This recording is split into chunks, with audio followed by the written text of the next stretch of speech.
Esther Dyson is an internet policy pioneer and investor, journalist, author, entrepreneur, commentator, and philanthropist. I think of her as the doyen of the digital community. She's part of a remarkable family that includes her celebrated father, the late Freeman Dyson, who's also an A.C. Clarke awardee, and her science historian brother, George Dyson. Esther first came to my attention as the author and publisher of Release 1.0 through her Adventure Holdings. I was an avid reader. She followed up with her book, Release 2.0 in 1997 and Release 2.1 in 1998. She began writing Release 3.0 for the New York Times 20 years ago in 2000. She's been involved with many nonprofit organizations, such as the Electronic Frontier Foundation, which she chaired.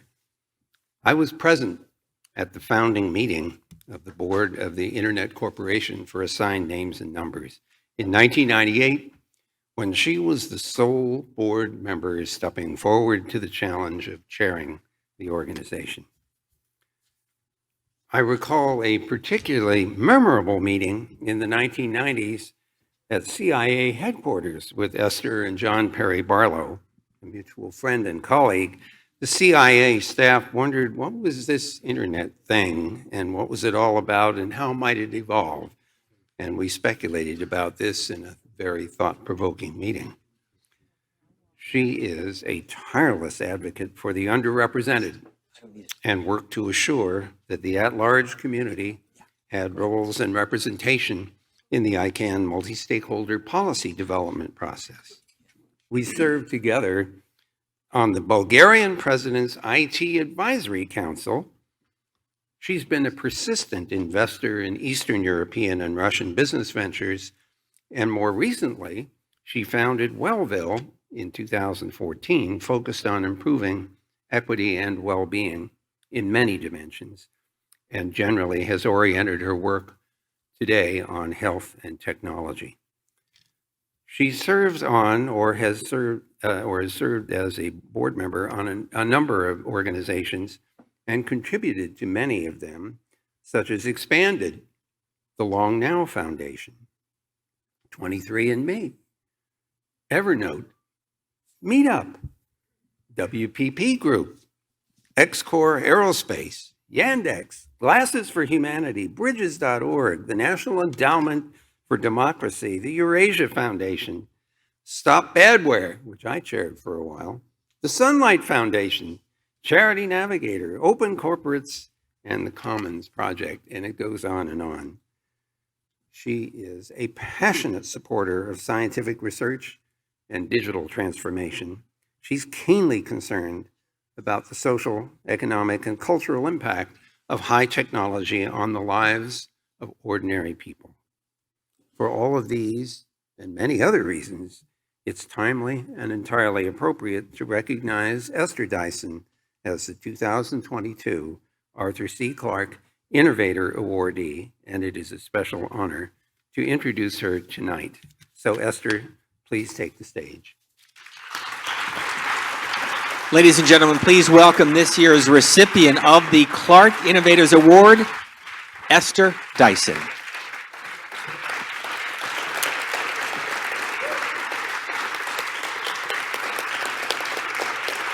The foundation is pleased and honored to present this award to Esther Dyson for leadership and innovation in shaping internet governance and human health and equity.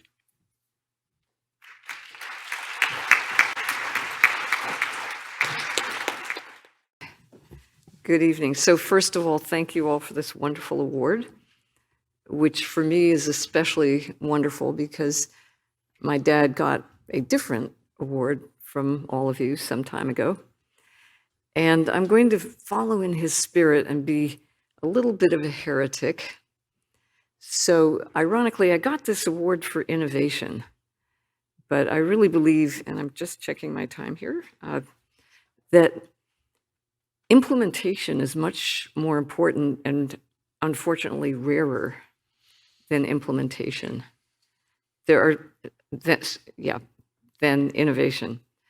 In so many companies, there are there are innovation groups, there are innovation people, there are wonderful ideas, and then they never get to scale.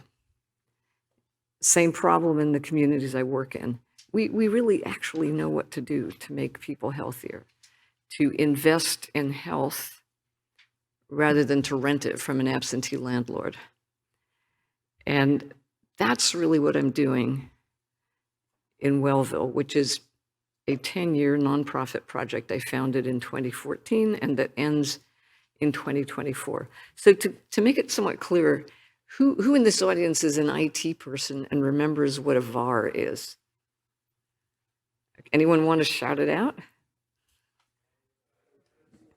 Okay, so the value-added reseller was the company that took the amazing computers that Cray and Digital Equipment and IBM made, and the software and the Hewlett-Packard stuff, and they actually made it usable. They taught people how to use it. They connected it to the reality. And you know why God could make the world in 7 days with 1 day off? No legacy systems. But in the real world, implementation is all about connecting the legacy systems to the new things. And it's about learning to not take people's jobs, but relieve them of burdens. So in Wellville, we're doing that not at scale. We're doing it in 5 small communities because it's hard. There's a wonderful book, and I'm not going off topic, by Alison Gopnik, who is married to Elvie Ray Smith, another high-tech person, Pixar. It's called The Gardener and the Carpenter. It's a wonderful book. It's about child raising, and its basic message is never imagine that you can construct the perfect child like a carpenter. Actually, you've got this seed, and this is biologically true, and your job is to, if that seed is for a rose, turn it into the very best rose, not by constructing it, but by supporting it, by helping it, by shining sunlight. Same thing with children.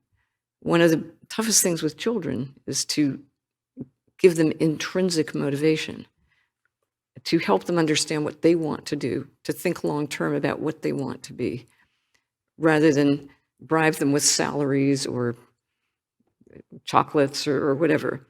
And in the same way in the corporations, in the same way in our communities, and actually also in corporations among workforces, the trick is to help people define their own goals and then give them support in creating the sustainable organizations, work teams, project goals, whatever, that will help them reach them. But that intrinsic motivation part is really hard because it's so easy just to pay people. And honestly, that's, to the extent that we want to implement change in these communities, we're also trying to change the way that foundations basically control things with short-term grants that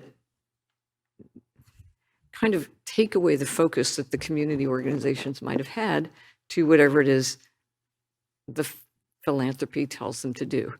And so many well-meaning philanthropies end up kind of smothering their communities.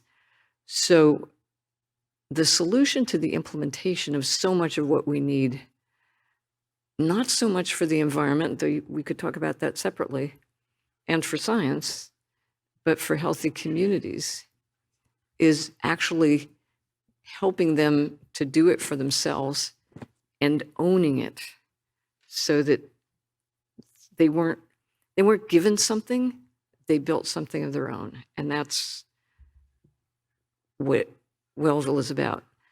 Wellville, however, is a 10-year nonprofit project, and it's not sustainable. It has no business model. It was, just for the record, it was funded by me based on some stock that was not perhaps worth what I was able to sell it for, retrospectively. but it went into Wellville, and I think it's worth a huge amount there. So the second part of this business model is how do we give society as a whole the intrinsic motivation to understand that they want to invest in this collective asset of human health, which includes physical, mental, and economic health. And that's the end of my talk. I'd love to talk about more of that later, but I just wanted to give you a brief understanding of why I'm very proud to get the Innovators Award, but next time, the Implementors Award. Thank you very much.